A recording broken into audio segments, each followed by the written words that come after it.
Welcome to the online classes from Dhaka Secondary School, North Karachi campus.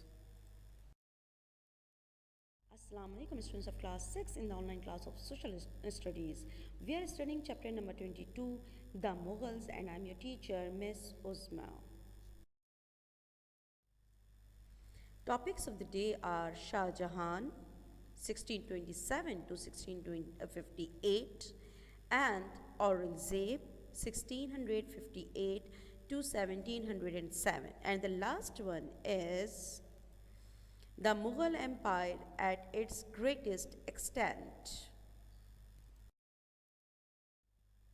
Shah Jahan.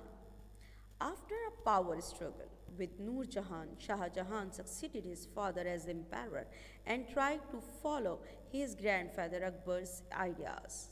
For much of his reign, the Mughal Empire was fairly peaceful. It was not only the world center for arts but also one of the richest.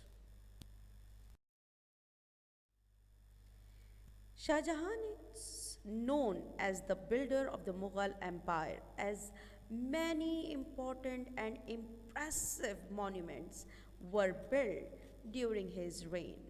Some of them are you watching. Here are some more images of the impressive monuments were built during Shah Jahan reigns.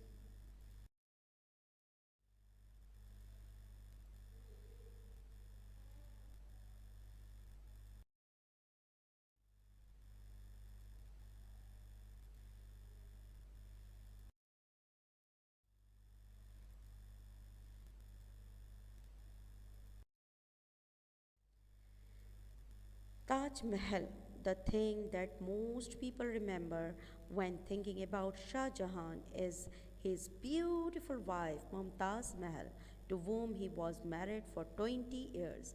When she died, the emperor was heartbroken and built as her tomb the Taj Mahal, which many people think is still the most beautiful building in the world.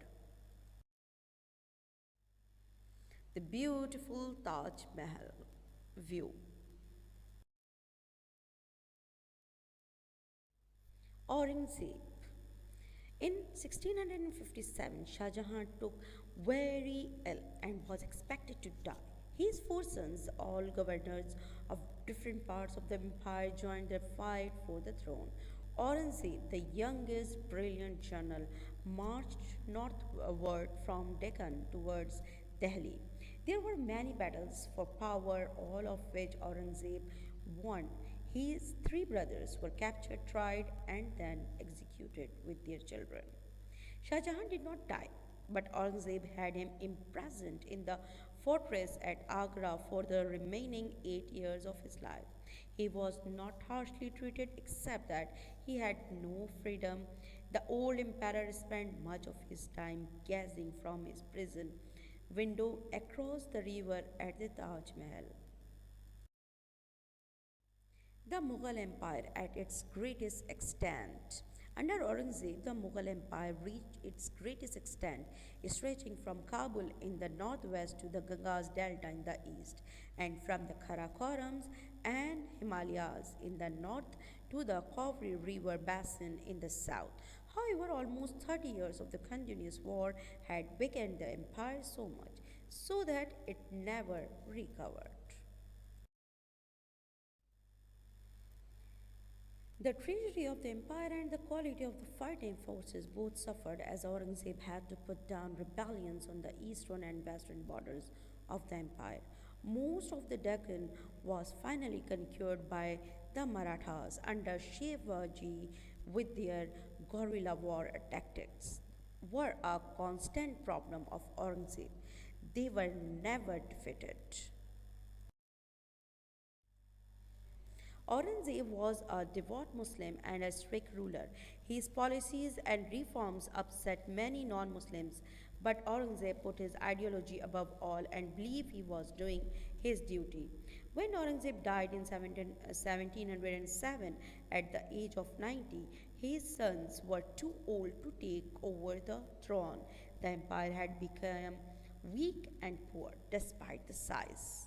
Each following ruler was less able, and eventually, after 150 years, the Mughal Empire came to an end. Aurangzeb leaves behind some monuments. We owe him to the Moti Mosque within the Red Fort of Delhi, Bibi Ka Maqabra, known as the poor man's Taj Mahal in Aurangzeb because it is so resemblance with the Taj Mahal, but also the Bashahi Mosque in Lahore and that of the Srinagar, then rebuilt after a violent fire occurred during the reign of his grandfather Jahangir. The questions are in front of you. Do them carefully. Thank you.